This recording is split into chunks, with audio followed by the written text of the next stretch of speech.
So I'm just going to talk about some of the things on the Wally's resource list document. You don't have to look at it. It just has links. So that can be helpful. I'm like super ADD, so I'm always like looking for more ways to be focused on whatever we're doing. So I like having a list in front of me.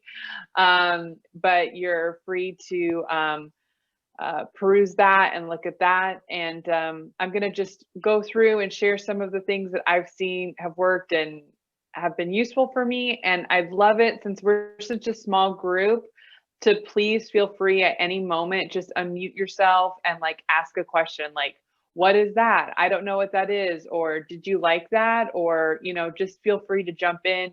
It's not like you're going to derail me. I'm just talking for, 20 minutes first to get us started. And then, well, I will be very excited to hear all of your ideas, what has been working for you or not working for you. I think we learn equally from the things that work and don't. And I also find, like, where we were in March, where, we're just like, throwing all these ideas out and trying things. It feels like that was a lifetime ago. It feels like our needs were so different back then too. It's kind of crazy to sit down and think, okay, I know as we're all looking at planning out the fall and, Advent, we're just in a whole different season now, as a church and as a people, I guess. So I'll just jump right in. So I kind of put these into different blocks. I was trying to think of different types of things that we do. So the first kind of thing that I was thinking of importance is Sunday school / worship. So like, how are we engaging our children and youth during that time? I think a lot of churches are doing this, where you have Zoom or Facebook Live, or even a YouTube reading of the materials and then presenting it so they can look at the video later. Personally, we do Zoom during this time because we really want to be as engaging as possible. And I find, having a specific time where the kids can check in, like, how was their week? And, what's something great that they experienced or not great that they experienced. It kind of feels like one of the most important things that we do right now for our kids and our youth. So we do Zoom before church for our different age groups, and like elementary age and younger, I would say. And then after church, we do Zoom with our middle school and high schoolers. And I'll talk about that down here a little bit more. But so this is a really like looking at how you're adapting your current curriculum. I don't know what curriculum you guys are currently using. Luckily, we were about to make this move anyways to Godly Play, and it worked out really well for Zoom format. Godly Play is a story-based program where you use, like, it's based off of Montessori method, in which there's like these little manipulatives that you use to tell the story in kind of a very engaging way. So I've been doing the story live through Zoom, and then it comes with, you ask questions, wondering questions at the end. And so the kids are then interacting that way. And then we've split it up to be story and song time is one chunk of time, and then a completely separate time is our response activity, which we're doing like a craft, or we do games, that kind of things. And we split it out because different kids wanted to opt in to different things. Like, some wanted the story song time, some people wanted the activity, some want both, some want neither, which I'll talk about when we get to the offline. So far that's worked for us, but yeah, there's different ways to kind of do it. And Illustrated Ministry, if you're not aware of that resource, it is a really great one to check out. They have free stuff right now for COVID, but also they have just really beautiful coloring sheets. And you're like, coloring sheets, like, that sounds boring, but they build whole program, like curriculum chunks kind of thing around those coloring sheets. And we did a really cool activity for Easter, where each kid got their own coloring sheet, and we made a giant mosaic of 50 coloring sheets. There's some that are like 35 coloring sheets. You could break it down however you want. They even have like a family chunk one where you'd have a poster that's broken down only into 4 tiles. So you could have like 2 parents and 2 kids, kind of thing, coloring and making a mosaic at home. But they've done all the work of breaking them all down into pieces, and it was a huge project. I'm not gonna lie, doing that Easter thing. It was really intense, but I did a time lapse video of putting them all up together, and it really did help make us feel connected. And so, if you haven't, they used to be called Illustrated Children's Ministry, but now they're just Illustrated Ministry. If you check out their website, literally, there's just, I mean, so many great things there. We Yeah. just ordered their pageant. I haven't even read it yet, but I think it's going to be really great because we're going to do like a Zoom pageant. Yes. So I've listed that on this sheet as well. So for Advent, looking at different Christmas pageants, they created they created a script that you can use, but also it includes like virtual backgrounds. And it's a complete package what you get from them. And if you want to look at it in advance, because you're like, I'm not sure if we want to invest in that money, I'll definitely share mine. I just ask that if you're going to do it, to go ahead and purchase it. They make it very economical on a sliding scale, depending on how many members you have at your church. So that's like Sunday school stuff, but then there's more larger church activities. So, or just non-Sunday school activities. I'm kind of jealous that you're talking about your church, that you guys have been able to do all this in person gathering in downtown Los Angeles. That's just really not, like, no one even wants to go there. I mean, it's been a gift in that no one's pressing us to like come back and gather in person, but it's kind of, it sucks, you know, that we have to take that off the table, at least for right now. But so for church activities, I put a link on here of different Zoom games you can do. Like there's trivia games you guys can play. There's all kinds of fun intergenerational games that you can do as a church. I also list on here Jackbox games. I don't know if you guys have heard of that or not. It's really great. $30. You can purchase the games and you host them on Zoom.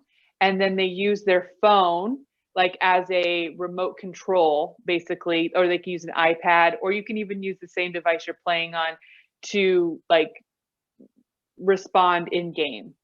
And they have a lot of like, you know, appropriate games. They also have non-appropriate games. So you do have to go through and look. I mean, I think originally pre-COVID, it was the idea that you get together with other adults and play like funny games together.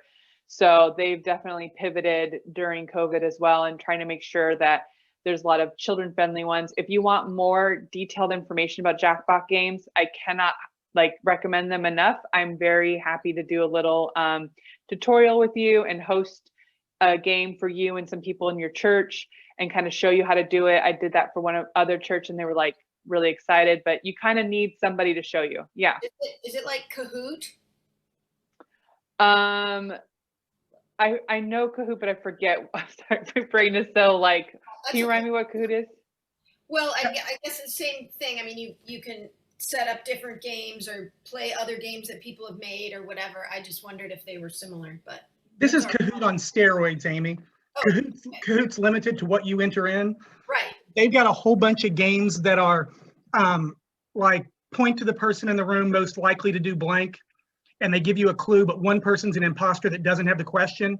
And so you're trying to figure out who it is, and you do rounds of that. There's another one where you're designing t-shirts, and then you're voting on them, and you're doing it all from your phone. So it's like 4 or 5 board games for each Jackbox subscription you get, 4 or 5 games worth. They're all different and interactive, and kind of take the Kahoot technology to another level.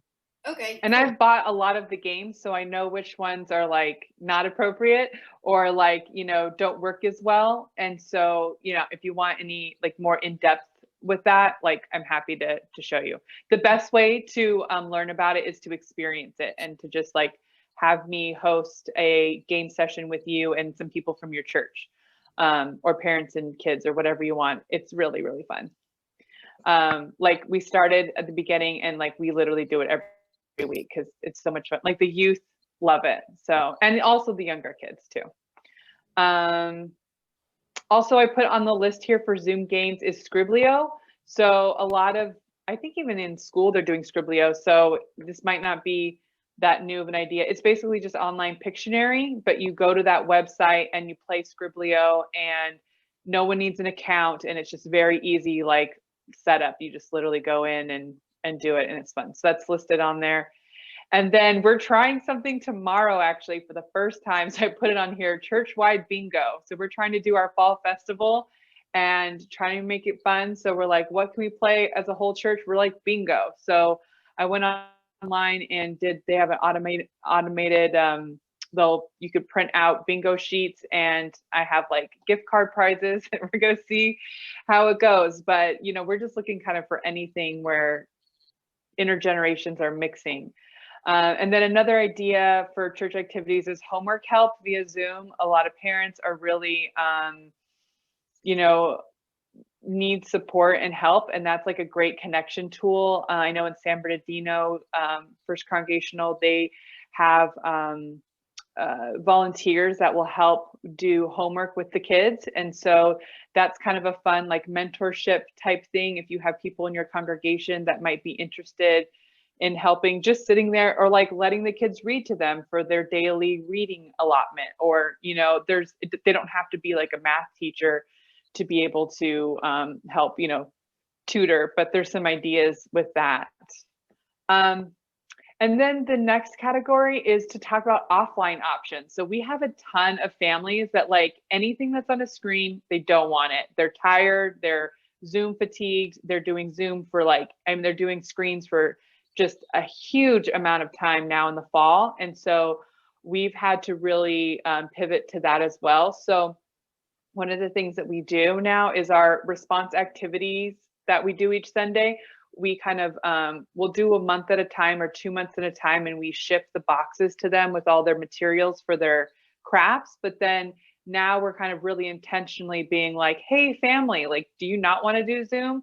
Do these activities at home as a family, So now they have a whole box of like 4 to 8 crafts that they can do, and they have all the instructions and all the materials, and then they can do it whenever they want. Like if they want to do a craft, because to fill in this period of time or whatnot, but just trying to really invite them into the activities to opt in as they want, instead of feeling that pressure, like you have to be here on Sunday, for it to count or whatever. So, I think that they've been enjoying that. I don't know. Those families are not responding to me as much. So that's why, this is a good option for them. But I think, did you have your hand up, Amy? I just was going to say, we've been doing that too a little bit. I think not on as big a scale, but just once a month, we have an now online, used to be in person, family dinner worship service. So we've shortened it. We don't eat dinner, but we send, like a family craft bag home with one project related to that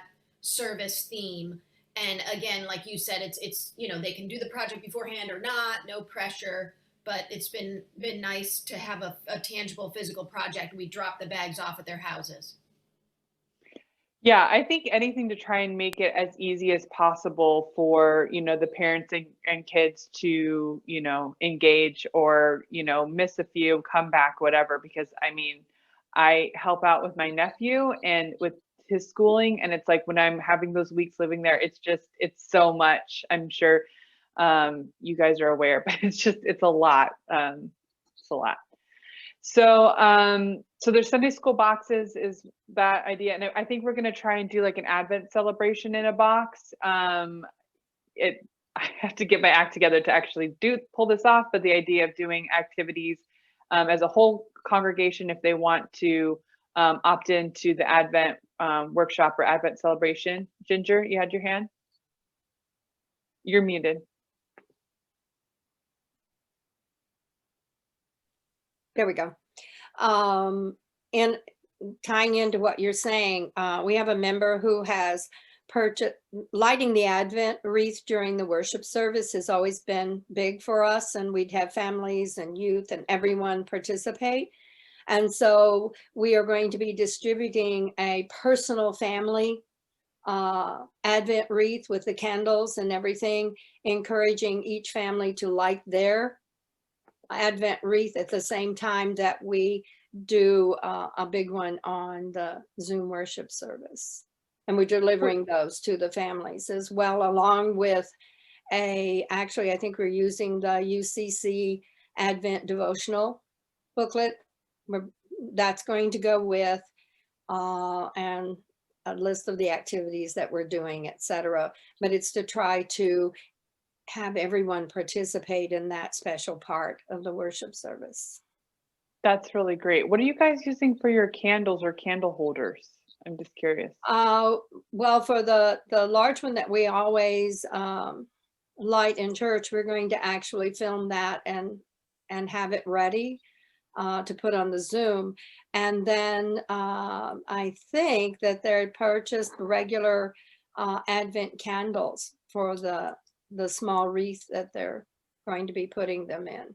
Stephen Boyd is actually getting everything together for us. And then we have some other things that we're going to do for Advent as well. I always struggle to find good like candles and like candle holder. Like there was like the old styrofoam wreath craft that I did for like 15 years, but then it was just like, you know, at some point everyone's like, I hate styrofoam, and with good reason, you know. And so then trying to come up with an alternative to that, I haven't found a good one since then. And now what I've done is like little IKEA candles. They have the glass votive holders. Mhm. We've used Mod Podge and glitter to make our own set, and then just put little tea lights in there with the lettering in silver Sharpie on the outside. It looks really cool and very pretty, but it's not the same thing as like the Advent wreath that, you know, I grew up with. So I'm always looking to churches for like what physical Advent wreaths can they make. When we can do it live, you know, same thing. We've struggled with different ways. And one of the ones I found to really work was to put the I used the charger plates, the large chargers, and put the evergreen wreath around it, and then did what you did. Use the votives to put in, and then put, and sometimes we put real candles, and sometimes the little battery operated candles to be safer. And when we were doing it together, we would light the big Advent wreath during the worship service, but then we'd go to Sunday school and do it again, you know, and everyone made one to take home, but each week we would do it again to just make it more real, etc. That's awesome. As you all So look at Advent resources, some of you know this because you were in the Advent planning workshop earlier in the week. There's some really good stuff for Advent that came out of that workshop. I uploaded the art file that Erin Beardimple contributed to that workshop, but there's a whole thing of preaching notes, emotions and issues to be aware of at Advent that families and youth, children, adults are all going through. Digital files of digital candles lit and unlit of all the appropriate Advent colors that you can plug in to your online content. And then just all the ideas that they generated are there as well.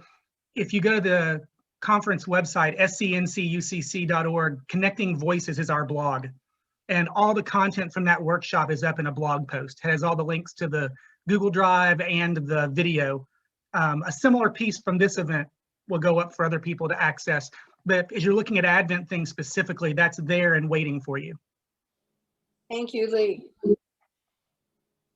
I was just looking because I think you sent me actually, like,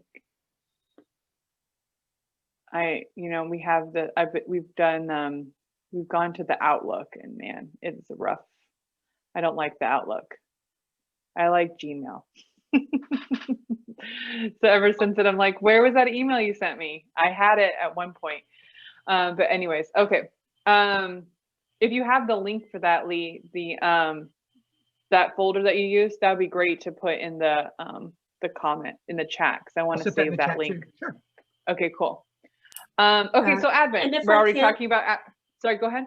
I'm sorry, Wally. I just wanted to, encourage folks. There are lots of simple Advent wreath crafts that can be done with things even like, the chenille sticks, aka pipe cleaners, and buttons and stickers and felt that are very easy, especially for the younger ones that we don't want candles or even anything battery operated, because it might end up in, you know, the juice or something, to do. I mean, each family, especially because there's so much time at home, is having different issues. So, you know, we need to really be aware that we want this to be a happy thing and not one more thing for there to be tears over. I'll say. Absolutely, I agree. I mean, it's such a fine tightrope we walk, where it's like wanting to tell people, hey, we miss you, and like we notice you and we see you, but also like we're inviting you, but like, you know, it's hard. Like no judgment, but also inviting them to come in and do these things. So we're already kind of talking about Advent, so that's good. I put on my list weekly family devotional or Advent calendar. So again, Illustrated Ministry, they have a family devotional, and then they also have a church-wide devotional book that you can. So like Ginger mentioned, the UCC has a devotional as well. But I love the Illustrated Ministry resources. And they, for their devotional, it's only one a week. And that's actually kind of nice, because then it's like, okay, I can do this one chunk, and it comes in this really, you get the digital file for it, and then you can print them on these like large booklets. They come out, they're just very beautiful. I love the aesthetics of the Illustrated Ministry stuff. So they do have a devotional. They also have, Illustrated Ministry has their own separate, I noticed, children's bulletin for Christmas Eve specifically. And it's just that one, it's that booklet that you're going to use for that one night. But what's cool about it is you can also purchase nativity sticker sheets, and it doesn't have a white baby Jesus. Yay! It actually has a culturally appropriate, I don't know if it bothers you or not. But anyways, it's very exciting to have a sticker sheet set without all the white baby Jesusness. So Illustrated Ministry also sells those, and you don't have to have the children's bulletin for Christmas Eve. They also just give you like a little sheet, a little stable, you know, pre-colored, or that they can color in to use the sticker sheet however you want. But those are available. And if you are interested in those, they do sell out of their sticker sheets. If you're like, Wally, oh my gosh, I didn't get in on it, I bought extra, so you can just let me know. If you're like, can we have 12 of those sticker sheets for this year? I'll be happy to hook you up, whatever you guys need. So usually I'm so last minute that I always go to buy the stuff and it's gone. So I'm very excited that I have it in time this year. So, okay, to me, the big focal point, Christmas Eve, what are we going to do about Christmas pageant? How is that going to work? So there's kind of three main options of what you can do. So there's one, which is the recorded pageant. So it's recorded in advance, and you can use, if you look at the document, I put a link in there for tips for Zoom recording. If you want to have all of your people come on for a Zoom recording of a pageant in advance, it gives you some tips on how to do that. Just make sure you kind of think of those things. In Illustrated Ministry, we just talked about their resource they have for a script that you can use. And again, it comes with virtual backgrounds and things like that. I haven't looked through it yet. I bought it, but I haven't looked at it. So if you want to look at it, again, you're welcome to do so without having to purchase it. And then I also included a script written by Sarah Bentley Allred. So a lot of the resources I linked in here come from buildfaith.org, and I believe they are Episcopalian. So they have really good resources, but sometimes you have to translate it because it doesn't necessarily fit our language. But I love having a starting place to be able to like start with.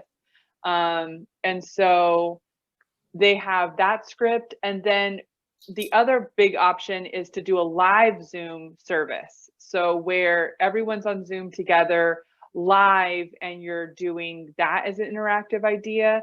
I've included, it's called Crib Service Online. I scoured that site to be like, why is it called Crib Service? I don't know. But it gives you an idea of how to do that live in person.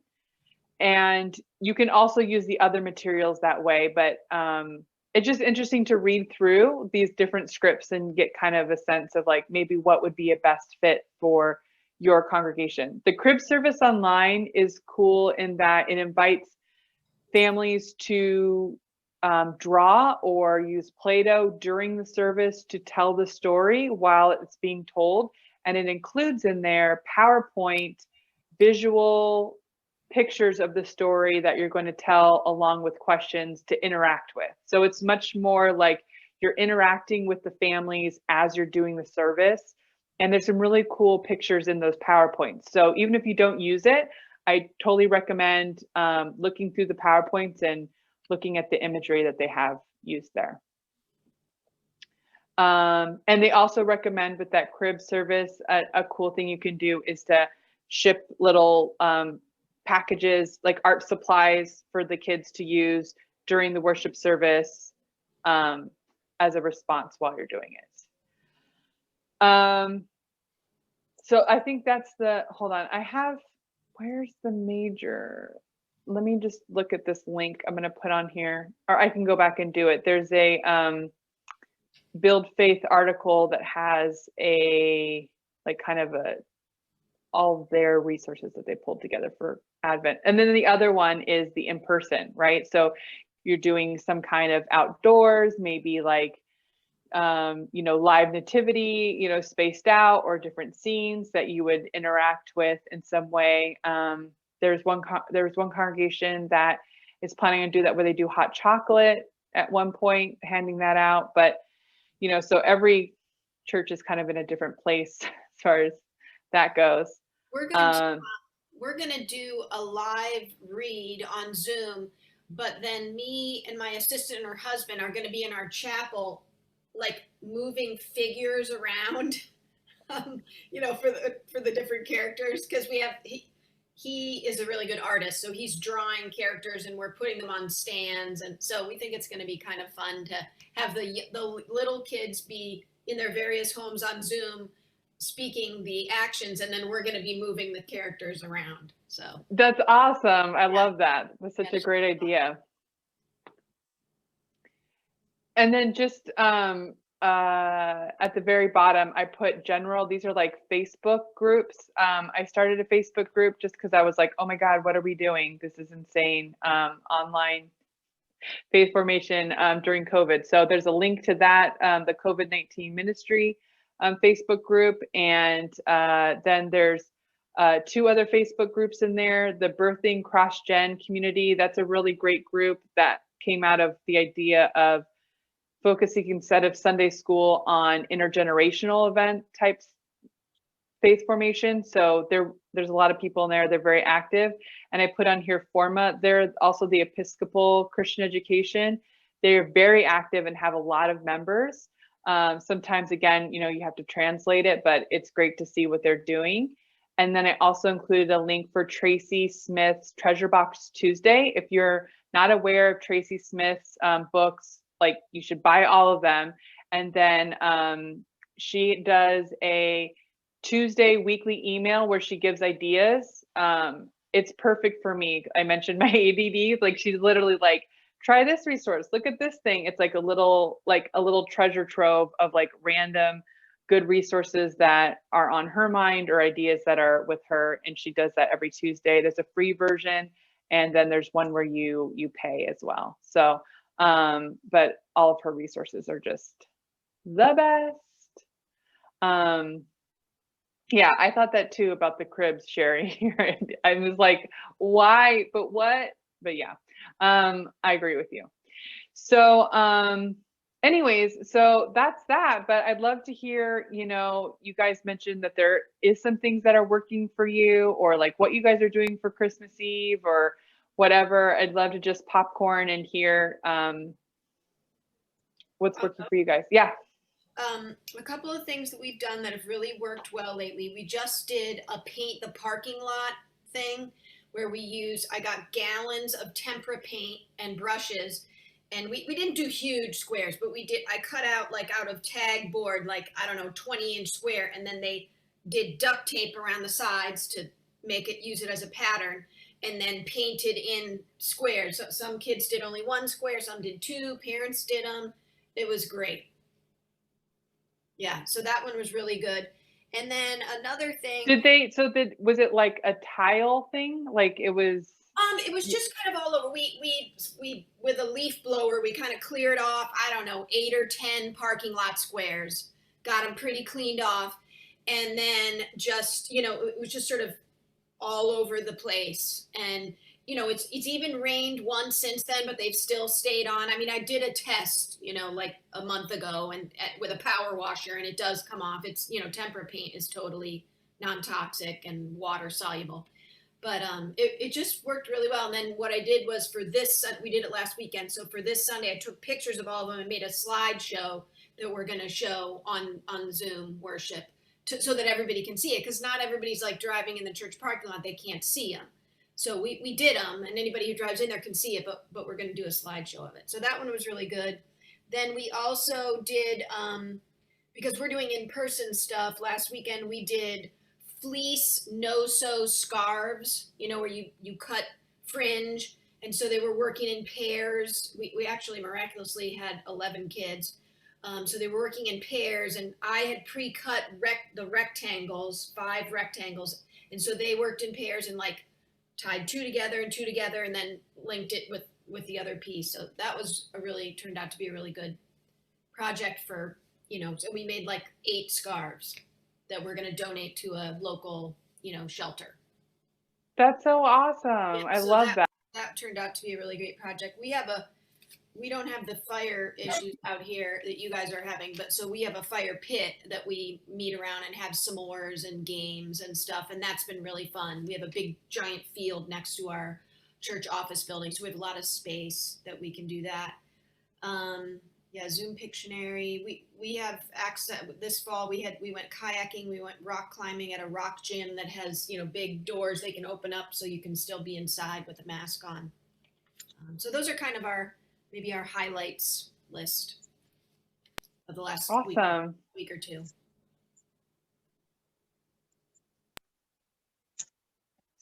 Are there other people that have like what's working for them or ideas that they want to try out that they're planning for?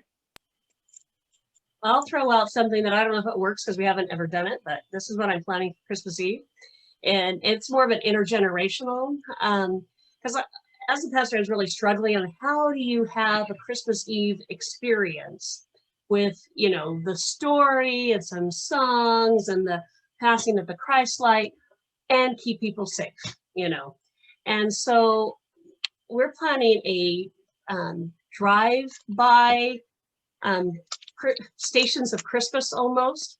We're using several of our folks who live near the church and their front yards.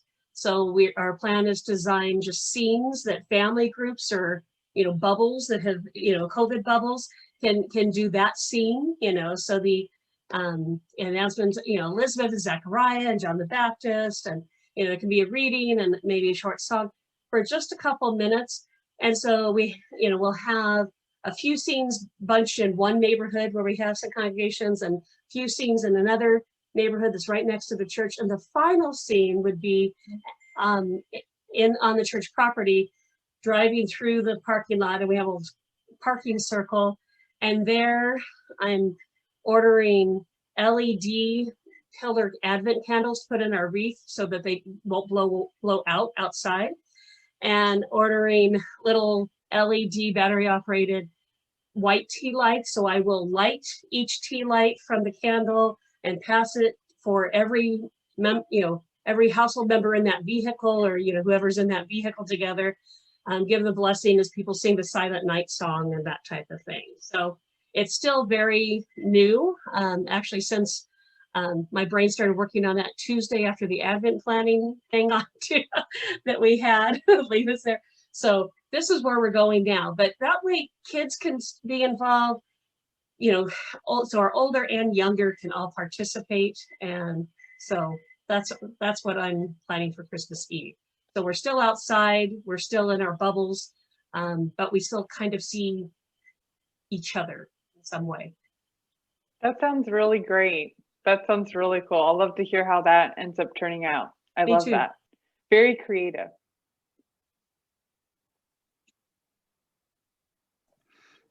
Another I piece we forgot to discovered- mention. Oh, go ahead. Oh, go ahead, Wally.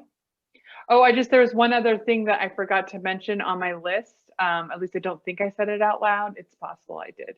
But a pen pal program that partners your children and youth in your congregation with an older member of your congregation. So this idea comes from Ashley, I'm forgetting her last name, Martinage. And she calling her program "You Got Mail." She posted it in our COVID. She's like, "What ideas could we call it?" Someone's like Postmates, and like they're just thinking of like funny names for it. But once a month, sending a letter, and that's like another like mentoring, coupling, kind of relation building thing that I think sounds really cool to do as well. Lee, you were gonna say? Sorry.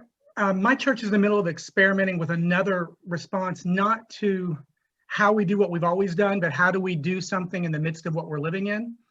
And I've been surprised that some of our kids have actually gotten more as invested in it as some of the adults. We've created a COVID memorial on our fence. And so we have ribbons in our courtyard. People can come by and write a name, a prayer of anyone who's died from COVID or people who've died that we couldn't celebrate normally. And there's enough losses just on the news that kids are picking it up and seeing it. Youth are noticing people they've heard of passing away, but then others have family members or friends with family they couldn't go to a funeral because of COVID. So we're putting all those names on ribbons, tying them to our fence and just letting them blow in the wind, and inviting people to come and do that. We're up to probably 40 ribbons, I think, by the end of this week. Nowhere near a ribbon per person in our community. And some of them are for friends and family all over the country. But it's been a way for us to respond ministerially to what's going on, besides just figuring out how to do our normal stuff in the midst of it, but how do we draw from it and give it an expression through church? And ribbons That's a great idea. Yeah, ribbons in a place to tie them is pretty cheap. That's a great idea. I love that.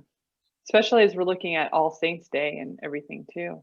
Mm-hmm. Yeah, Amy? We're gonna do, for Christmas Eve, we're gonna do what we're calling a pilgrimage to our meeting house. We're gonna have all the doors open and people are just gonna walk through, but beforehand, we're gonna give kids and families, anybody who wants, a brown paper lunch bag, and they can write a message on it, write people's names, whatever they want. We're gonna put those in the chancel area up front with candles in them, so that as we have 2 aisles, so we're gonna walk people in, they can each come in the 2 front doors and walk down, and we're gonna have the organ playing. We might have some readings, so they come in the back doors and go out, well, actually in the front doors and out the back doors, and they can walk through as many times as they want, but we're gonna keep people moving at 6 to 10 feet apart. So that's what we're gonna try for Christmas Eve, for our early service for the families with kids. That sounds really great. Yeah, I like that. Sherry, did you have your hand up? Oh, she's waving. I love it. Vespers clap, the jazz fingers.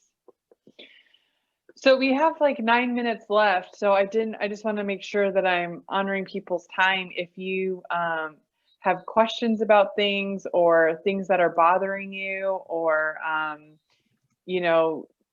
challenges that you're kind of wrestling with or whatever, anything that you want to lift up during this time where we still have a few minutes together, or if you haven't gotten a chance to share things that you guys have done that have worked well, you can also do that as well.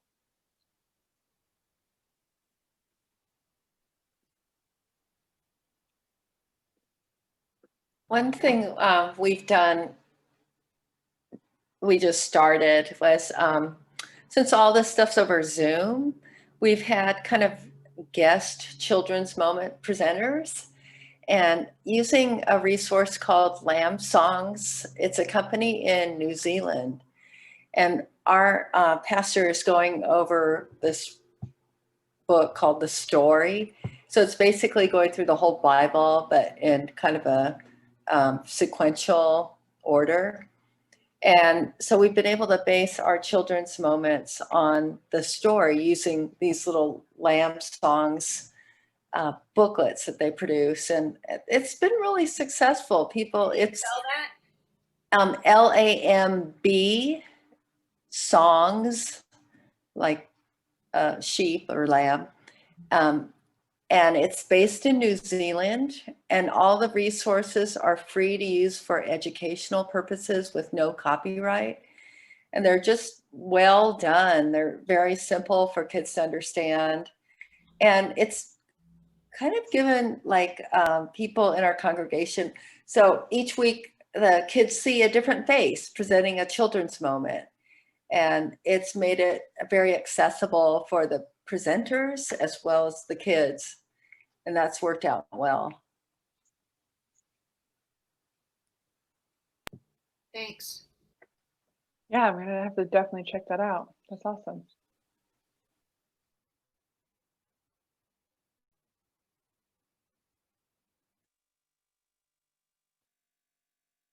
Some of you said that your Sunday school classes were going well. I'm curious about that because I mean, my congregation is just completely anti-Zoom for Sunday school right now, which is why we're doing in person. So I'm just curious, like, what's working well if you are doing Zoom Sunday school?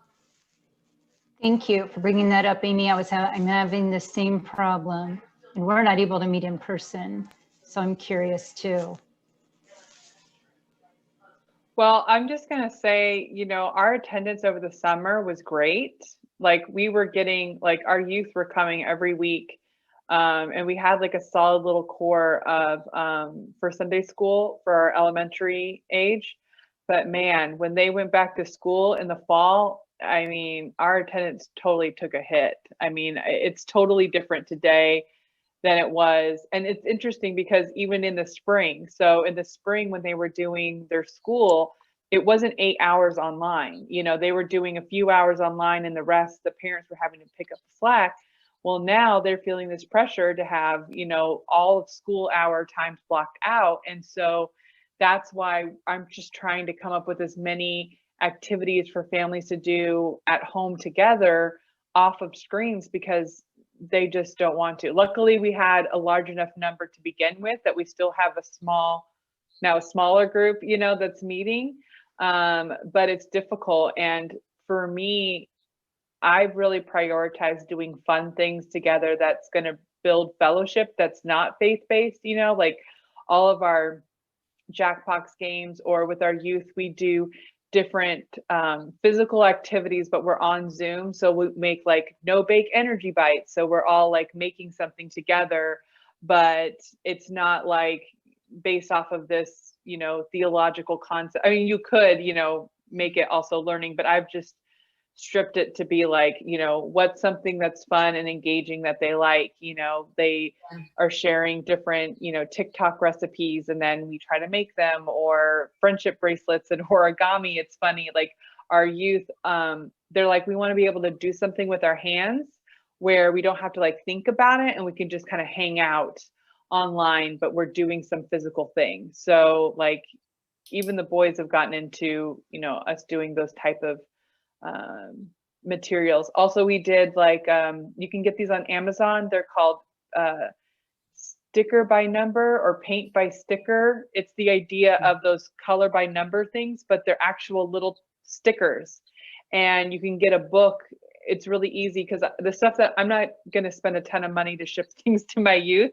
But these are stuff you can just put in an envelope and send. They're like you get one sticker sheet and one kind of sheet that you put the stickers on, and it's just kind of like a mindless activity that's like you're doing something with your hands and it's nice. But then we could just like talk and hang out, and that works. So what we do for our youth after church, we have done, because different youth like different things. So we do 1 hour from 12 to 1 where we do just Jackbox games and checking in. And then from 1 to 2, we'll do like the physical activities together on Zoom. So we have some kids that just only come to that second chunk, and we have some kids that only come to the first. But that's what we're doing. And then we do the Zoom beforehand with the other ages. Yeah. One thing we were doing in our playground was that we had made these little cardboard looms, and kids really got into those. There's all these instructions on the internet how to do this, but you just make them out of cardboard and you string yarn. So the materials are very inexpensive. And even the boys like sewing, it's relaxing to them. And it's something where you can talk or listen while you're doing it. So that worked out really well. So this is when you guys were in person before. It was but I could see it working over Zoom. Right. Okay. Statistically, the most effective thing is always relationship building with different generations. I think there's a lot of pressure and fear that we're going to lose kids from the faith because of COVID. Statistically, a kid is more likely to grow up to be a person of faith if they sit in worship with a grandparent than if they come to all of our programs. And that was one of the most humbling statistics that hit me professionally. I'll put the link for the book where a lot of that's at over inside. Oh, that's the Lamb Song one, not that one. It's John Roberto's Faith Formation with a New Generation. And basically, as we looked through all the data to build that book, we discovered that connecting kids intergenerationally was the most important thing we could do to shape their faith. Now, whether or not they're connected to our church programming and we get to count them, that's something different. But as far as shaping their faith and making them spiritual beings, helping shape their relationship with God, that's some of the most important stuff we can do. And one of the things I'd like to try to give us all permission to do is let go of our programmatic and know that anything that works is bonus. It's bonus. The question is, how are we spiritually supporting families of all ages through this? And if you're finding ways to connect them to the people in their home, the people in their lives, and get them to talk about something bigger than what they're having for dinner, if you can get them into the big conversations, the deep conversations, they'll share their questions and faith with each other, and God will work without us present. So the questions all become, where can we equip families to have those big chats, those big conversations? And then beyond that, what else can we do to keep them connected to this community of church that will be waiting for them when we all come back together? To me, that's the secondary goal. The first is making sure that exploration of God and spirituality in their lives continues. And so that's the good news out of this workshop today, is hearing all the ways you all have been reaching them where they are, which is spectacular, It's also a word of grace to each of you to remember that we may not get all this right, but God's still at work out there. So even if Sunday school can't happen for a little while, even if face-to-face can't happen, they're still growing in their faith. God's still finding ways to connect with them. We're at our time, and I did want to invite you all to share by email. You can reply to the emails I sent out the link with. Other workshops, other conversations that you all need. Part of our job as conference is to equip your work. So we did an Advent planning that was focused on liturgics and preaching and big picture. We've provided this, looking at challenges in the midst of digital ministry and connectivity. What else do you need?